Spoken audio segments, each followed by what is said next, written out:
잠재의식의 힘, 조셉 머피 15장 잠재의식은 행복에 영향을 미친다.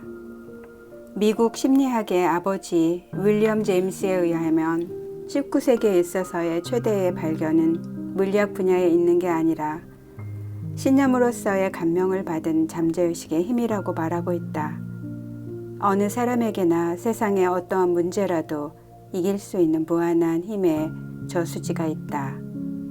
자기는 어떤 약점에도 이길 수 있다는 것을 분명히 깨닫는 그날, 즉 여러분의 잠재의식은 문제를 해결하고 몸을 치유하며 아무리 분방한 꿈도 미치지 못할 정도로 번영시켜준다고 깨닫는 그날에 진실하고 항구적인 행복이 여러분 인생에 찾아오는 것이다. 여러분 자신의 자녀가 태어나고 자기가 결혼하거나 대학을 졸업하고 커다란 승리나 상을 받았을 때 여러분은 무척 행복하게 느껴질지도 모른다. 매우 귀여운 소녀 또는 아주 핸섬한 남성과 약혼했을 때 행복하게 느꼈을지도 모른다. 이외에도 자기를 행복하게 해준 경험은 무수히 될 수 있을 것이다. 그러나 이러한 체험이 훌륭한 것일지라도 그것은 참다운 항구적인 행복을 주지는 않는다. 그것은 말하자면 옮겨가기 쉬운 것이다. 잠언은 그 대답을 제공하고 있다. 누구든 주님을 믿는 사람은 행복하다고 주님, 잠재의식의 힘과 지혜, 이 모든 점에서 이끌고 안내하고 지배하고 지시해 줄 것을 믿는다면 여러분은 침착하고 평온하게 쉴 수 있을 것이다. 여러분이 사랑이나 평화나 선의를 모든 사람에게 줄 수 있다. 평생의 모든 날을 위해 행복이라는 상부 구조를 참으로 건설하고 있는 것이 된다. 누구나 행복을 선택해야 한다. 행복은 마음의 상태이다. 성서에 뇌가 섬기는 이 날을 선택하라는 말이 있다. 여러분에겐 행복을 선택할 자유가 있다. 이것은 바보스럽고 단순해 보일지도 모른다. 하지만 그것은 사실이다. 아마 이것은 또 사람들이 행복에 이르는 도상에서 넘어지는 이유도 될 것이다. 즉 사람은 행복의 비결이 지닌 단수성을 모른다. 인생의 위대한 것은 단순하고 힘이 있고 창조적이다. 그것은 안녕과 행복을 낳는다. 성 바울은 어떠한 사고방식을 가지면 힘있고 행복한 생활에 들어갈 수 있는가를 다음과 같은 말로 설명하고 있다. 형제 여러분, 끝으로 여러분에게 당부합니다. 여러분은 무엇이든지 참된 것과 고상한 것과 옳은 것과 순결한 것과 사랑스러운 것과 영예로운 것과 덕스럽고 칭찬할 만한 것들을 마음속에 품으시오. 빌립보서 4장 8절. 어떻게 해야 행복을 찾는가? 자, 행복을 선택하는 방법을 연구하자. 방법은 다음과 같이 한다. 아침에 눈을 뜨면 자기에게 이렇게 말한다. 하나님의 질서는 오늘도 어제도 내 몸을 보살펴 주십니다. 오늘 모든 일이 하나가 되어 나에게 이익이 되도록 작용하여 줍니다. 오늘은 나에게 있어 새롭고 훌륭한 날입니다. 이런 날은 다시 없을 것입니다. 나는 하루 종일 하나님의 인도를 받을 것입니다. 그리고 내가 하는 일은 모두 잘 됩니다. 하나님의 사랑이 나를 감싸고 나를 포옹하여 나는 평화롭고 전진합니다. 선한 것, 건설적인 것에서 나의 주의가 빗나가는 경우 나는 즉시 나의 주의를 사랑하는 것, 좋은 이름이 있는 것을 생각하도록 돌이킵니다. 나는 정신적인 자석이므로 나를 축복하고 번영시키는 것을 모두 나에게 끌어당깁니다. 나는 오늘 내가 하는 모든 일에서 멋진 성공을 거둘 것입니다. 나는 하루 종일 매우 행복합니다. 날마다 이런 식으로 하루를 시작한다.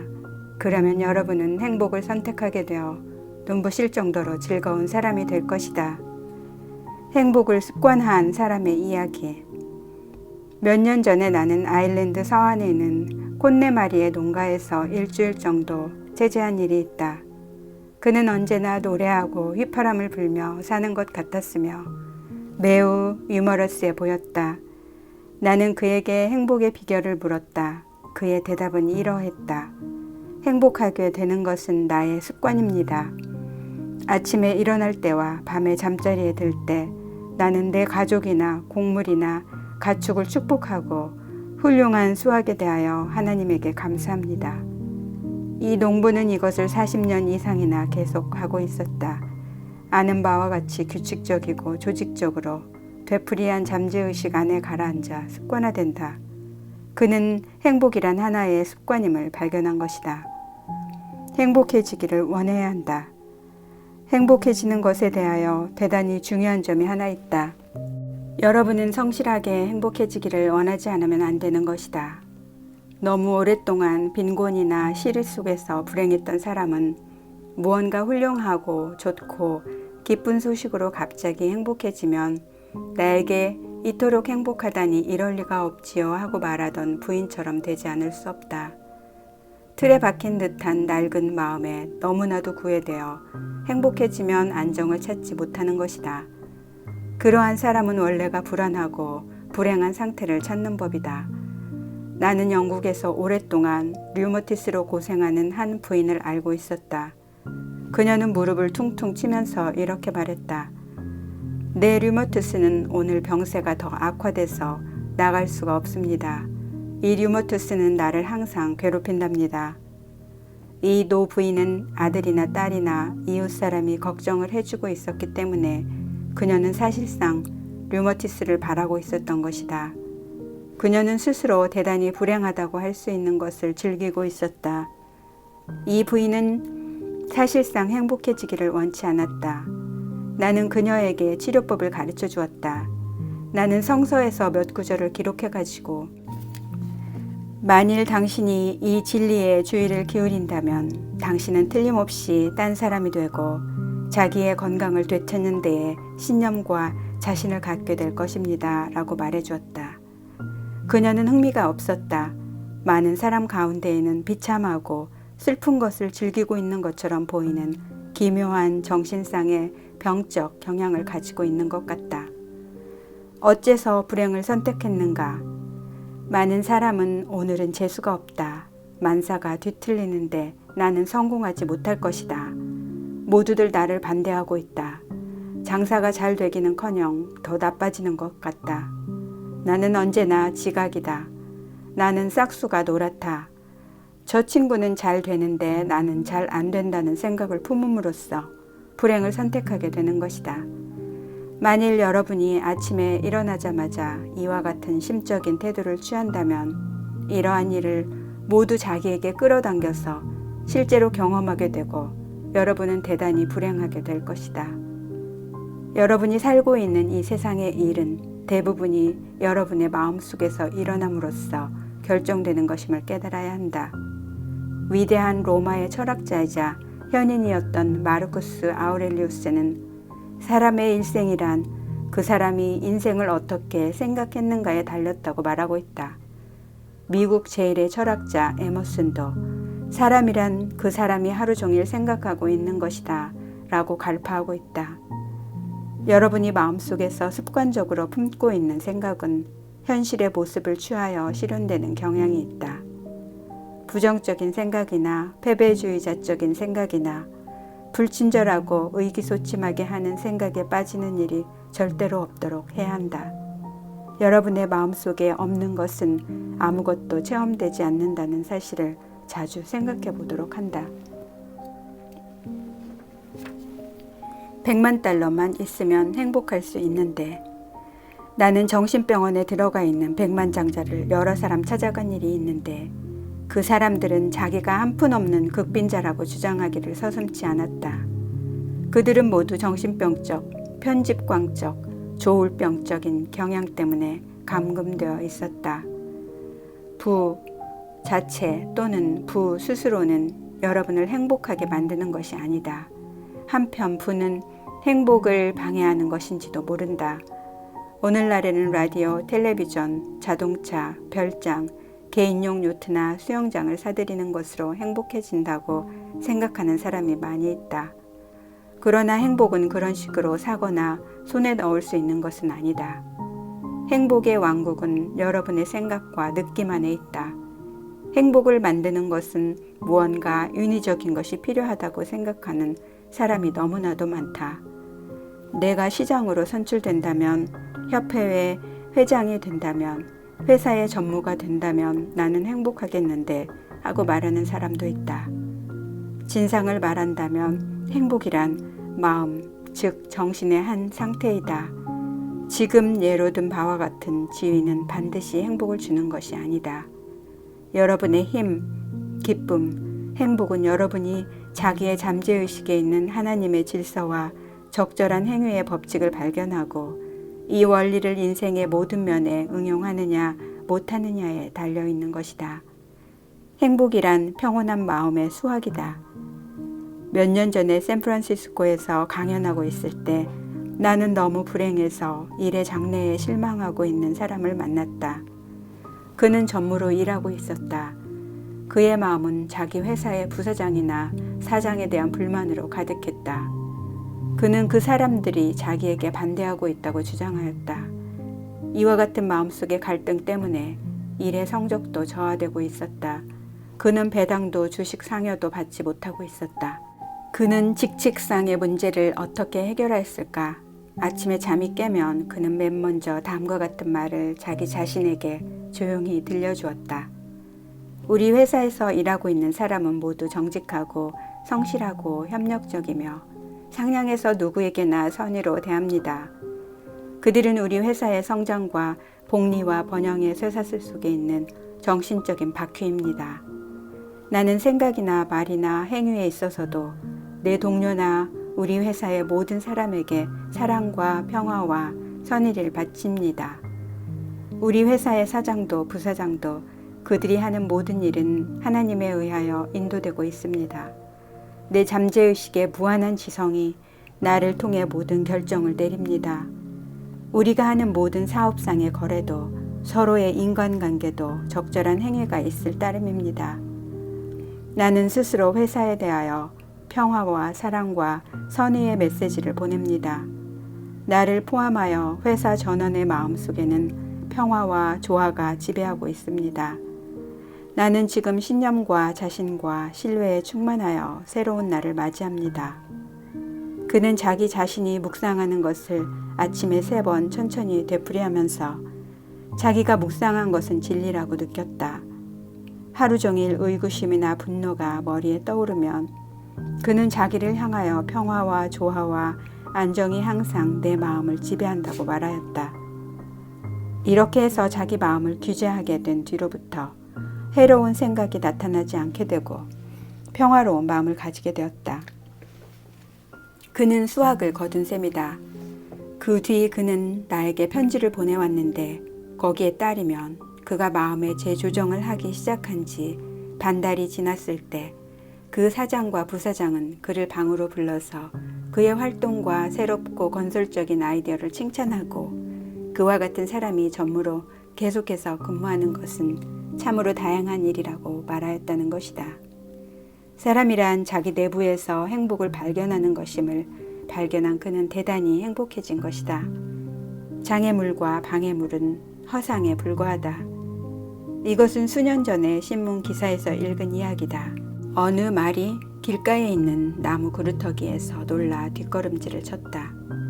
그 뒤에 그 나무 그루터기가 있는 곳에 오기만 하면 언제나 그 말은 멈추어 서서 뒷걸음질을 쳤다.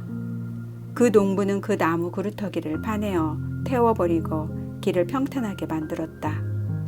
그러나 25년 동안 그 말은 전에 나무 그루터기가 있던 곳을 지날 때마다 멈추어 서서 뒷걸음질을 쳤다. 말은 나무 그루터기의 기억을 향하여 뒷걸음질을 친 것이 된다. 여러분의 행복에 이르는 길에는 아무런 방해물도 없다.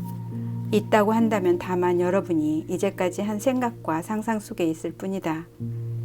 공포라든지 근심이 여러분을 붙들어 매고 있는 것일까? 공포는 마음 가운데 있는 생각이다. 여러분은 당장 그것을 파내고 그 대신에 성공이나 달성이나 모든 문제를 극복할 수 있는 신념을 심을 수 있다. 내가 알고 있는 사람이 사업에 실패하였다. 그는 나한테 다음과 같이 말하였다. 나는 실수를 했습니다. 배울 점이 많았습니다. 나는 다시 일합니다. 그리고 크게 성공해 보이겠습니다. 그는 마음 가운데에 있는 나무 그루터기에 직면했으나 울거나 투덜대지 않고 실패라는 나무 그루터기를 찍어 없애고 내부에 있는 힘이 자기를 지지하여 줄 것을 확신하는 한편 공포심이나 썩어 빠진 낙담을 전부 머리에서 몰아냈다. 여러분은 여러분 자신을 믿어야 한다. 그러면 여러분은 성공하여 행복하게 된다. 누가 가장 행복한 사람인가? 가장 행복한 사람이란 항상 자기의 내부에 있는 최선의 것을 끌어내어 사용하는 사람이다. 행복과 미덕은 서로 보완한다. 가장 선한 사람이 가장 행복한 사람이라고 할 수 없지만 가장 행복한 사람은 대개 성공자로서 생활하는 기술에서 최선의 사람이다. 하나님은 여러분에게는 최고 최선이다. 하나님의 사랑이나 빛이나 진리나 아름다움을 더욱 표현하라. 그러면 여러분은 세상에서 가장 행복한 사람 중에 한 사람이 될 것이다. 그리스의 스토아파의 철인 에피크테토스는 다음과 같이 말하고 있다. 마음의 평정과 행복에 이르는 길은 하나밖에 없다. 따라서 아침에 잠을 깰 때나 또 기나긴 하루 또는 밤늦게 잠자리에 들 때에도 항상 이 길에서 벗어나서는 안 된다. 즉, 외적인 일을 일체 자기 것으로 생각하지 말고 그것을 모두 하나님에게 맡기는 것이야말로 그 길이다. 행복에 이르는 요약된 단계 1. 윌리엄 제임스는 19세기 최대의 발견은 신념의 감명을 받은 잠재의식의 힘이라고 말하고 있다. 2. 여러분의 내부에는 가공할 힘이 숨어 있다. 이 힘에 대한 완전한 신뢰를 얻었을 때 행복은 여러분을 찾는다. 그렇게 되면 여러분의 꿈도 실현된다. 3. 잠재의식의 훌륭한 힘에 의하여 여러분은 어떠한 패배도 극복하고 여러분의 염원을 실현할 수 있다. 이거야말로 주 잠재의식의 정신 법칙을 가리킨다를 믿는 사람은 누구든 행복해진다는 말의 뜻이다. 4. 여러분은 행복을 선택하지 않으면 안 된다. 행복은 습관이다. 여러분은 무엇이든지 참된 것과 고상한 것과 옳은 것과 순결한 것과 사랑스러운 것과 영예로운 것과 덕스럽고 칭찬할 만한 것들을 마음속에 품으십시오. 빌립보서 4장 8절. 성 바울의 말을 자주 생각하는 것은 좋은 습관이다. 5. 아침에 잠을 깨면 자신에게 이렇게 말한다. 나는 오늘 행복을 선택한다.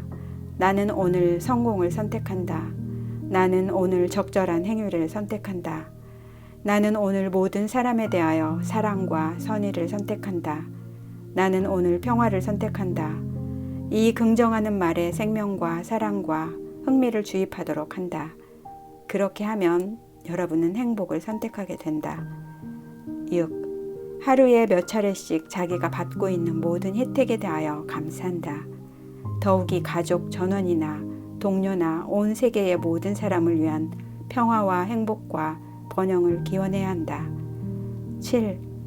여러분은 성실하고 행복하게 되도록 원하지 않으면 안 된다. 소망하지 않고서는 아무 일도 이루어지지 않는다. 소망이란 상상과 신앙이라는 두 날개를 가진 소원을 말한다. 여러분의 소망이 달성되는 장면을 상상하고 그것이 현실화되어 있는 장면을 느껴본다. 그러면 그것은 실현된다. 행복은 이루어진 기도라는 형식으로 나타난다. 8. 끊임없이 공포나 근심이나 분노나 증오나 실패에 대하여 생각하고 있으면 여러분은 대단히 의기소침하여 불행하게 된다.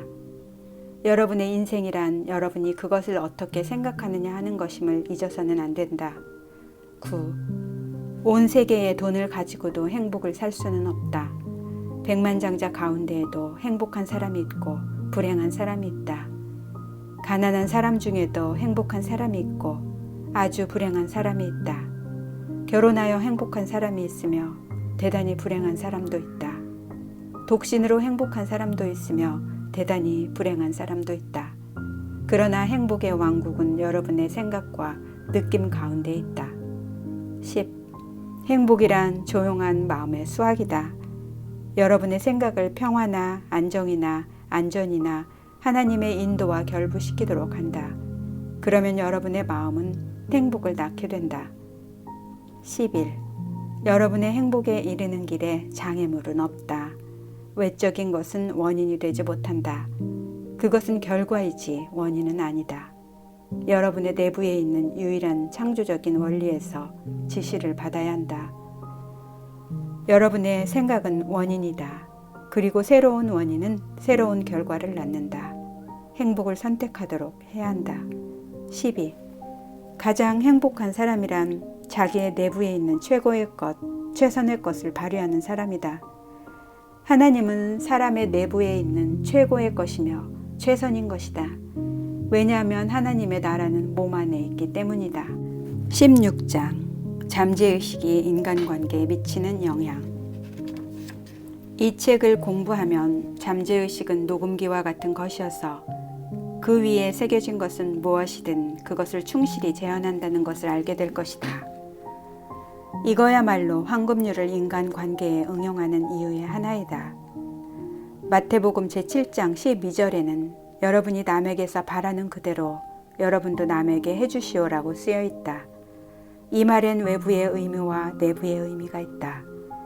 여러분이 관심을 가질 수 있는 것은 잠재의식의 입장에서 본 그 내부에 있는 의미일 것이다.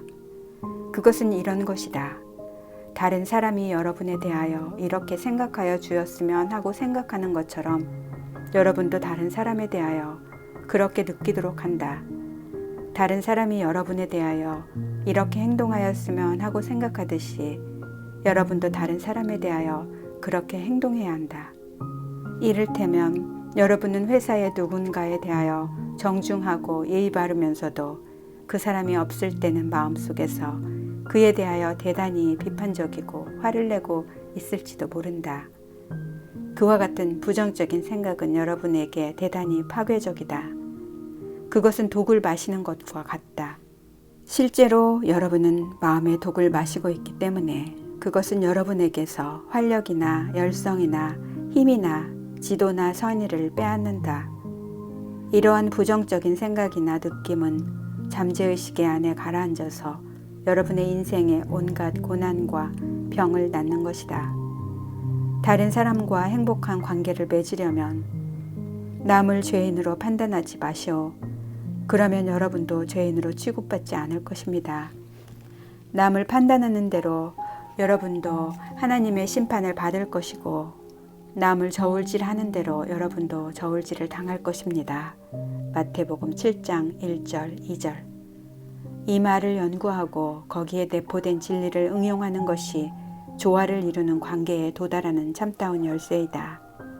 심판한다는 것은 생각한다는 것, 마음속에서 정신적인 판결이나 결론을 내리는 것이다. 다른 사람에 대하여 여러분이 생각하고 있는 것이 여러분의 생각이다. 왜냐하면 여러분이 그러한 것을 생각하고 있기 때문이다. 여러분의 생각은 창조적이다. 그러므로 여러분은 실제로 다른 사람에 대하여 생각하거나 느끼거나 하고 있는 것을 자신의 체험이라는 모양으로 만들어내는 것이다. 또 여러분이 다른 사람에게 주고 있는 것을 자신이 체험이라는 모양으로 만들어내는 것이다.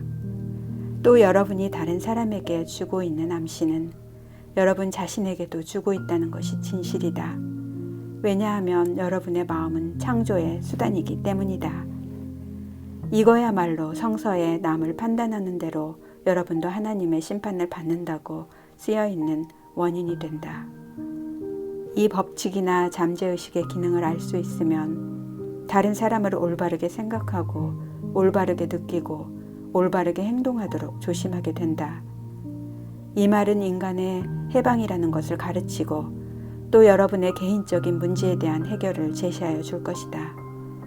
남을 저울질하면 자신도 저울질 당한다. 여러분이 다른 사람에 대하여 하는 선행은 마찬가지로 여러분에게 되돌아간다. 또 여러분이 하는 나쁜 일도 역시 마음의 법칙에 의하여 여러분에게 되돌아간다. 만일 남을 속이는 사람이 있다면 그 사람은 사실상 자기 자신을 속이고 있는 것이다. 그의 죄악감이나 상실감은 언제 어딘가에서 반드시 그에게 손길을 끌어당긴다. 그의 잠재의식은 그의 마음의 작용을 기록하여 그 정신적인 의도나 동기부여에 따라서 반작용을 일으킨다. 여러분의 잠재의식은 특정한 인격을 갖추지 못하고 불변해서 개인을 고려하거나 종파적인 구별 등을 하는 일이 일체 없다. 그것은 동정심도 없으며 또한 복수심도 없다. 다른 사람에 대한 여러분의 사고방식, 느낌, 행동은 결국 여러분 자신에게 돌아온다. 신문 표지에 때문에 병이 난 이야기. 지금 자기 자신을 관찰하기 시작한다. 다른 사람이나 상황이나 환경에 대한 여러분의 반응을 관찰하도록 한다. 여러분은 날마다 일어나는 사건이나 뉴스에 대하여 어떻게 반응하는가? 다른 사람은 모두 나쁘고 여러분만이 옳다고 하더라도 같다. 만일 뉴스가 여러분의 마음을 교란시킨다면 그것은 여러분의 악이다. 왜냐하면 여러분의 부정적인 감정이 여러분으로부터 평화와 조화를 빼앗기 때문이다. 어떤 부인이 나한테 자기 남편에 대한 편지를 보내왔다. 거기에 따르면 그녀의 남편은 어느 특이학 기고가가 신문에 쓴 것을 읽으면 화를 낸다는 것이다. 그리고 이와 같이 시종 노하거나 또는 그것을 누르거나 하고 있으므로 그녀의 남편에게는 출혈성의 궤양이 생겨서 의사는 정서의 재조정을 지시하였다고 덧붙이고 있다. 나는 그녀의 남편을 초대하여 정신작용을 설명하고 동시에 자기와 의견을 달리하거나 자기로서는 인정하고 싶지 않은 기사를 다른 사람이 썼다고 해서 화를 내는 것은 참으로 정서적으로 미숙하다는 사실을 설명해 주었다. 그는 드디어 그 신문사가 자기와 정치적으로, 종교적으로 또는 다른 점에서 의견을 달리했을지라도 신문에 그 나름의 의견을 말할 자유가 당연히 있다는 것을 깨달았다. 마찬가지로 신문사 쪽에서도 그에게 그 기사 내용과 반대의 편지를 그 신문에 쓸 자유를 제공한다는 것을 알았다. 그는 남에게 불쾌감을 주지 않고 자기가 반대 의견을 말할 수 있음을 알았다. 그는 자기에게 영향을 미치는 것은 결코 남이 말하거나 행하는 일이 아니라 그들은 말이나 혹은 하게 된 일에 대한 자기의 반응이라는 단순한 진리에 눈을 떴다. 이 설명은 그에게 도움이 되었다. 그리고 조금만 연습하면 아침에 울컥 화를 내지 않아도 되는 것을 깨달았다. 그의 아내가 나중에 나한테 말한 바에 따르면 그는 자기의 의견을 보고 웃거나 또는 그 기고가들이 쓴 것을 보고 웃고 있다고 한다. 벌써 그러한 사람들도 그의 마음을 교란시키거나 괴롭히거나 초조하게 할 힘은 없었다. 그의 정서가 안정되고 평온해졌기 때문에 궤양도 사라지고 말았다. 여자가 싫고 남자가 좋다는 이야기. 어느 비서가 회사의 몇몇 여자들에 대하여 몹시 화를 내고 있었다. 그 까닭은 그 여자들이 자기 흉을 보기도 하는데 그녀의 말을 빌리면 자기에 관한 질이 나쁜 헛소문을 뻗뜨리고 있기 때문이다. 그녀는 자기가 여자를 싫어한다는 점을 시인하고 나는 여자는 싫어하지만 남자는 좋아한다고 말하고 있었다. 나는 또 그녀가 회사에서 자기 밑에 있는 여자들에게 대단히 오만한 고압적이고 초조한 말투로 말한다는 사실을 발견하였다. 그녀는 여자들이 자기에 대하여 일을 귀찮게 만들어 놓고 기뻐한다고 지적하였다. 그녀의 말투에는 일종의 건방진 점이 없지 않았다. 또 나는 그녀의 어조가 다른 사람에게 불쾌감을 주는 현장도 목격하였다. 회사나 공장 사람이 모두 여러분을 괴롭힌다면 그 동요, 고민, 소라는 여러분 쪽 잠재의식의 모양이나 마음속에 있을지도 모르는 경우가 있지 않을까? 우리는 개를 싫어하거나 두려워하거나 하면 심하게 반응하는 것을 알고 있다. 동물은 잠재의식의 진동을 수신하고 거기에 따른 반응을 보인다. 훈련을 받지 않은 사람들도 마치 개나 고양이나 그 밖의 동물처럼 민감한 법이다. 나는 이 여자를 싫어하는 비서에게 기도 방법을 권한 다음 당신이 정신적인 가치와 제휴하여 생명의 진리를 긍정하기 시작한다면 당신의 음성도 버릇도 여자를 싫어하는 것도 모두 완전히 사라질 것이다 라고 설명해 주었다. 그녀의 증오심이란 남의 이야기나 행위나 글이나 그 밖의 생활의 모든 면에 나타나는 것임을 알고 놀랄 것이다. 그녀는 전형적인 증오를 담은 화내는 반응을 그만두었다. 그녀는 하나의 기도 형식을 회사에 있을 때 규칙적이고 조직적이고 양심적으로 실행하여 그것을 완전히 익혔다. 그 기도는 다음과 같은 것이다. 나는 애정을 담아 조용하고 평화롭게 생각하며 이야기하고 행동합니다. 나를 비난하고 고집을 퍼뜨리고 있는 여자들 전원에 대하여 지금 사랑과 평화와 관용과 친절을 보내줍니다. 나는 내 생각을 평화와 조화와 만인에 대한 선의 위에 둡니다. 내가 부정적으로 반응하려고 할 때는 언제나 나를 향하여 나는 내부에 있는 조화와 건강과 평화의 원리라는 견지에서 생각하고 말하고 행동하려고 합니다. 라고 확고하게 말합니다. 창조적인 지성은 모든 점에서 나를 지배하고 안내하여 줍니다. 이 기도를 실천하는 동안에 그녀는 딴 사람이 되었다. 그리고 온갖 비판과 심술이 사라진 것을 깨달았다. 그 여자들은 인생이라는 여로의 협력자가 되고 친구들이 되었다. 그녀는 개선할 수 있는 것은 자기뿐임을 깨닫게 된 것이다. 마음속으로 생각한 것 때문에 승진 못한 이야기. 어느 날 한 세일즈맨이 나를 만나러 와서 자기 회사의 세일즈 매니저와 함께 지내기가 어렵다고 여러 가지 예를 들며 말했다. 그는 그 회사에 10년 동안 근속하고 있는데도 조금도 승진하지 못하고 또 조금도 인정을 받을 수 없었다. 그는 나한테 자기가 올린 판매액을 보여주었는데 그것은 그 지역의 다른 사람에 비하면 비교적 많은 것이었다. 그의 말에 따르면 세일즈 매니저는 그가 싫어서 부당하게 다루고 회의석상에서도 심하게 대하며 때로는 그의 제안을 비웃기까지 했다는 것이다. 나는 그 원인의 대부분이 말할 것도 없이 그의 내부에 있고 그리고 상사에 대한 그의 사고방식이나 신념이 이 사람의 반응의 증거가 되고 있다고 설명해 주었다. 우리가 저울질하는 저울로 우리도 또한 저울질 당한다는 뜻이다. 그 세일즈 매니저에 대해 사용한 그의 마음의 저울에 따르면 이 상사는 비열하고 심술궂었다. 그는 이 상사에 대하여 불만과 반감으로 가득했던 것이다. 그는 일하러 가는 도중에 세일즈 매니저에 대한 비판, 마음속에만 있는 반항, 비난이나 험담으로 가득 차 있는 자기 자신과 진지하게 상의하였다. 고통을 주는 사람이나 장소나 물건에 대하여 힘을 빌리지 않기로 합니다. 나는 상사를 위해 건강과 성공과 마음의 평화와 행복을 기원합니다. 나는 마음으로부터 그를 위해 기도합니다. 그리고 모든 점에서 하나님의 지도를 받아들이게 될 것을 확신합니다. 나는 또 그에게 잠자기 전에 다음과 같이 마음의 그림을 그리라고 가르쳤다. 즉, 세일즈 매니저가 그의 훌륭한 업무 태도나 열의의 열성이나 고객으로부터의 훌륭한 반응 등을 축복하여 주고 있는 광경을 상상하라고 당부하였다. 그는 이것을 모두 진실이라고 느꼈다. 그와 악수를 하고 그의 음성을 듣고 그가 웃는 것을 보았다. 그는 마음의 영화를 될 수 있는 대로 극적으로 잘 만들었다. 밤마다 그는 자기의 잠재의식이 의식하고 상상한 것을 새겨두는 감광판임을 확신하면서 이 마음의 영화를 상영하였다. 차츰 이른바 정신적인 침투에 의하여 그의 잠재의식에는 그것이 새겨지고 그 표출이 자동적으로 나타났다.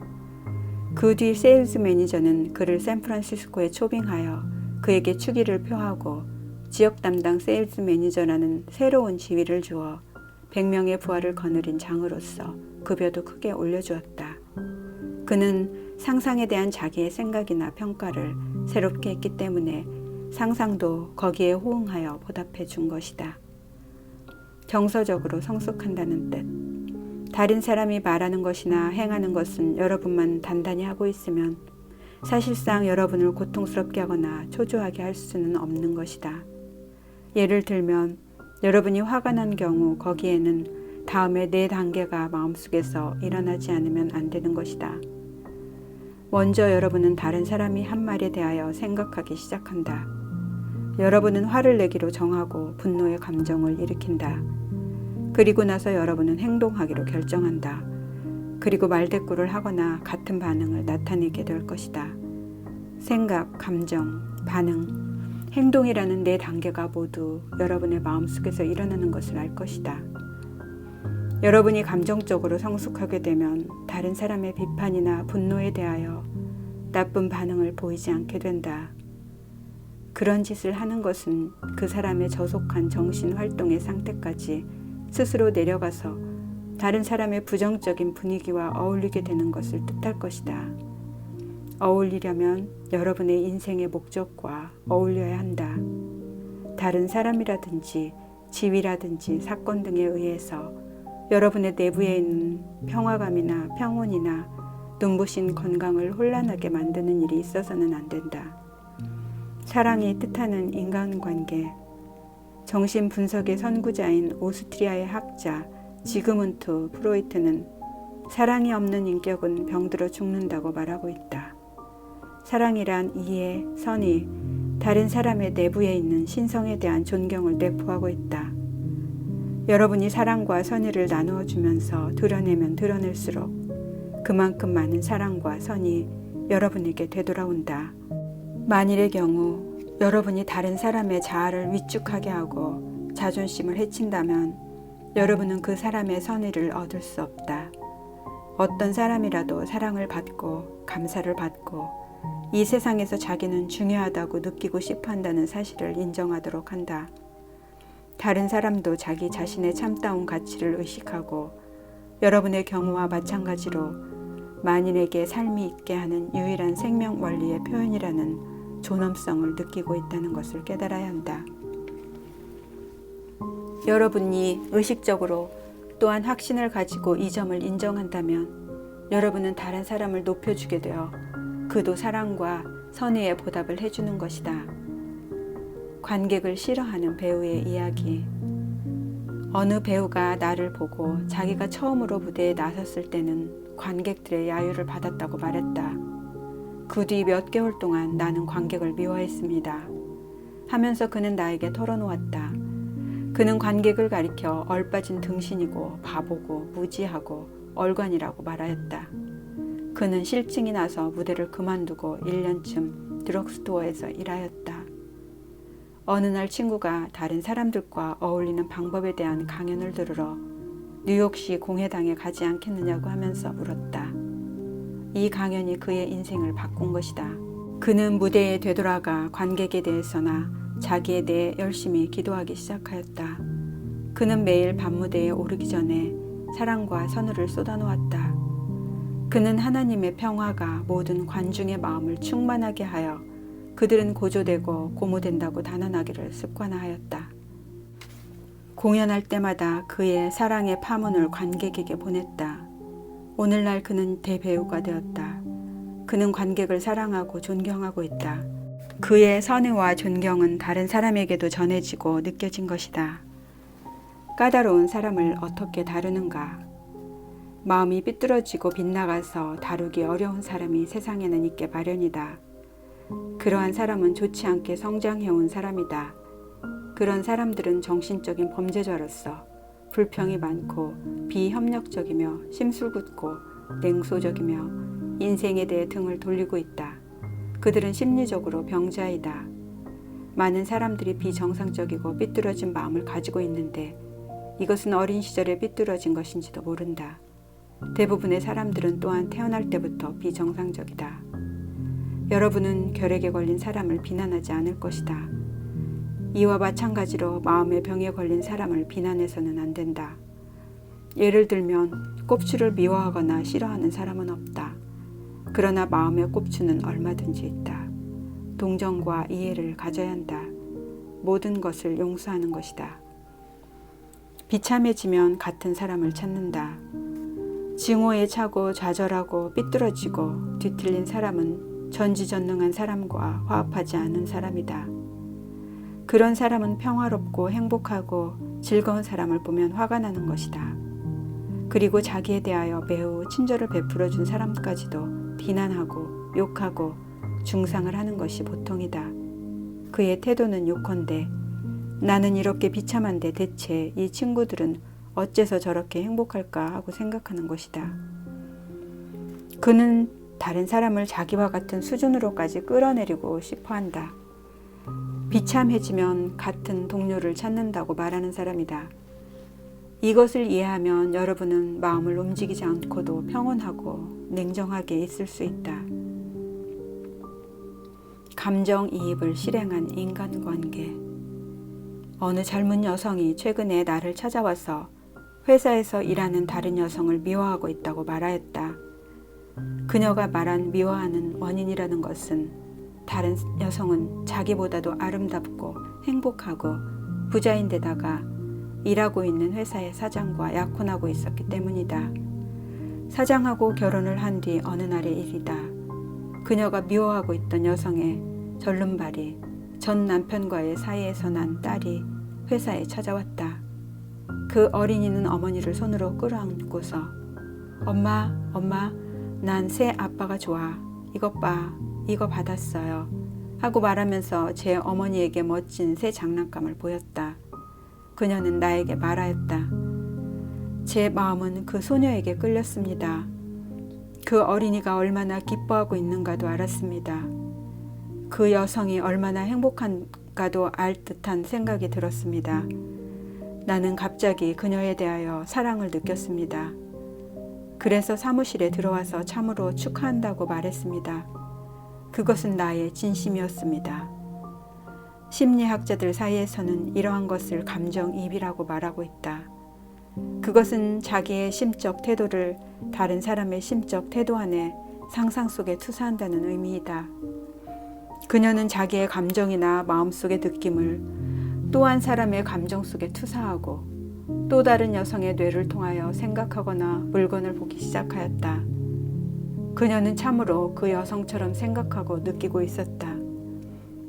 또 그녀는 이와 마찬가지로 자신을 그 어린이의 마음속에도 투사하고 있었기 때문에 그 어린이와 같이 생각하기도 하고 느끼기도 했다. 그녀는 그 어린이의 어머니를 이와 같은 유리한 위치에서 보고 있었던 것이다. 만일 다른 사람을 해치거나 나쁘게 생각하고 싶은 의도가 있으면 마음속에서 자기를 모세의 마음에 투사하여 십계의 입장에서 생각하도록 한다. 만일 남을 부러워하거나 시기하거나 또 남에게 화를 낼 것 같으면 자기를 그리스도의 마음에 투사하여 그 입장에서 생각하도록 한다. 그러면 너희들은 서로가 사랑하라는 말이 진심임을 느낄 것이다. 달래도 안 된다. 사람들의 약점을 이용하여 기분을 초조하게 하는 말이나 가시돋친 말, 이른바 심장 공격 등으로 점수를 올려서는 안 된다. 이런 사람들은 대부분을 노예화하여 원하는 대로 부리려는 독재자다. 만약 상대가 그럴수록 친절하게 대하되 항복하기를 거절해야 한다. 달래도 허사다. 그러한 사람들의 비행, 이기, 소유욕에 도움을 주는 일을 삼가야 한다. 옳은 일을 잊어서는 안 된다. 여러분이 이 세상에 태어난 것은 자기의 이상을 실현하고 영원한 진리나 영원한 생명의 정신적인 가치를 충실하게 지키기 위해서이다. 세상에 사는 어떤 사람에게도 여러분의 숨은 재능을 세상에 발표하여 인류에게 봉사하고 하나님의 지혜와 진리와 아름다움을 더 많이 세상 사람에게 보인다는 인생의 목표나 목적에서 여러분을 빗나가게 하느님을 주어서는 안 된다. 언제까지고 여러분의 이상에 충실해야 한다. 여러분 자신의 평화나 행복이나 성공에 도움이 되는 것은 무엇이나 필연적으로 이 지구상의 모든 사람의 축복으로 될 것이 틀림없음을 명확히 하고 절대적으로 믿어야 한다. 부분의 조화는 전체의 조화이다. 왜냐하면 전체는 부분 안에 있고 부분은 전체 안에 있기 때문이다. 성 바울도 말하였듯이 여러분이 모든 사람에게 이룩하지 않으면 안 될 의무는 사랑이다. 그리고 사랑이란 건강과 행복과 마음의 평화의 법칙을 실현하는 것이다. 도움이 될 인간관계의 포인트 1. 여러분의 잠재의식은 녹음기와 같은 것이어서 여러분이 습관적으로 생각하고 있는 것을 제한한다. 다른 사람의 일을 잘 생각해 보면 실제로 자기의 일을 잘 생각하고 있는 것이 된다. 2. 증오나 불만은 마음의 독이다. 다른 사람을 나쁘게 생각하여서는 안 된다. 왜냐하면 그렇게 하는 것은 자기의 일을 나쁘게 생각하기 때문이다. 여러분은 자기의 우주 안에서 사고하고 있는 유일한 사람이다. 그리고 여러분이 하는 생각에는 창조력이 있다. 3. 여러분의 마음은 창조력 있는 매체이다. 그러므로 여러분이 다른 사람에 대하여 생각하거나 느끼는 것을 여러분은 자기의 체험이라는 모양으로 실현시키고 있는 것이다.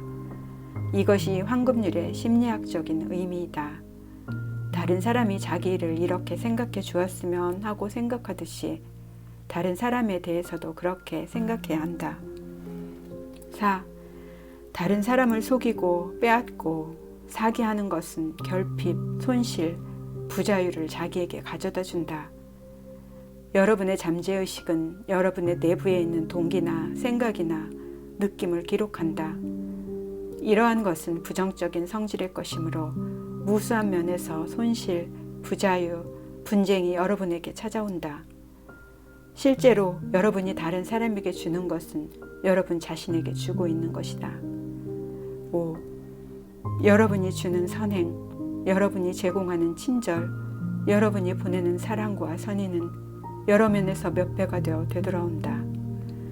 6. 여러분은 자기 세계 안에서 사고하고 있는 유일한 사람이다. 여러분은 다른 사람을 어떻게 생각하는가에 대하여 책임이 있다. 여러분이 다른 사람을 어떻게 생각하는가에 대하여 다른 사람 쪽에는 책임이 없다는 사실을 잊어서는 안 된다. 여러분의 생각은 재현된다. 여러분은 현재 다른 사람에 대하여 어떻게 생각하고 있는가? 7. 정서적으로 성숙하여 남이 자기와 의견이 다르더라도 그것을 인정해야 한다. 다른 사람에겐 여러분과 의견이 달라도 좋다는 완전한 권리가 있다. 또 여러분 쪽에도 다른 사람과 의견을 달리한 똑같은 자유가 있다. 여러분은 불쾌하지 않아도 이설을 주장할 수 있다. 8. 동물은 여러분이 느끼는 공포의 파동을 포착하고 여러분에게 달려든다. 여러분이 동물을 사랑하면 그들은 결코 공격을 하지 않는다. 수많은 훈련을 받지 못한 사람들은 개나 고양이나 다른 동물과 마찬가지로 민감하다. 9. 마음속에서 하는 말은 여러분이 말로 하지 않는 생각이나 느낌을 나타내고 여러분에 대한 다른 사람의 반응이라는 모양으로 체험된다. 10. 자기 자신을 위해 기원하는 것을 다른 사람을 위해서도 기원한다. 이거야말로 조화를 이룬 인간관계에 도달하는 비결이다. 11. 고용주에 대한 여러분의 사고방식이나 평가를 바꾸도록 한다. 고용주는 황금률과 사랑의 법칙을 실행하고 있다고 느끼고 또한 믿는다. 그렇게 하면 고용주 쪽도 거기에 따른 반응을 보일 것이다. 12. 여러분이 그렇게 시키지 않는 한 다른 사람도 여러분을 고생시키거나 초조하게 할 수는 없다. 여러분의 생각에는 창조력이 있다. 여러분은 다른 사람을 축복해 줄 수가 있다. 어떤 사람이 여러분을 역겨운 사람이라고 말하였다 해도 여러분 쪽에서는 그에게 하나님의 평화가 너의 영혼을 충만하게 한다고 말해줄 여유가 있는 것이다. 13. 사랑은 다른 사람과 어울리는 열쇠이다. 사랑이란 이해이며 선의이고 다른 사람의 신성에 대한 존경이다. 14. 여러분은 설마 꼽추나 안진뱅이를 미워하지는 않을 것이다. 오히려 동정을 가지게 될 것이다. 부정적인 조건 부여를 받고 있는 정신적인 꼽추에 대하여 동정과 이해를 가져야 한다. 모든 것을 이해하는 것은 모든 것을 용서하는 것이다. 15. 다른 사람의 성공이나 승진이나 행운을 기뻐하자. 그렇게 함으로써 여러분은 행운을 자기 자신에게 끌어당기는 것이다. 16. 감정적인 논쟁이나 다른 사람의 신경질에 말려들어서는 안 된다. 달래더라도 허사이다. 아첨해서는 안 된다. 바른 길에서 절대로 벗어나서는 안 된다. 자기의 이상을 떠나지 않고 자기에게 평화나 행복이나 기쁨을 제공하는 사고방식은 올바르고 선하며 진리라고 확신해야 한다. 여러분을 축복해 줄 수 있는 사람은 만인을 축복한다. 17. 여러분이 세상 사람들에게 제공해야 되는 것은 사랑이다.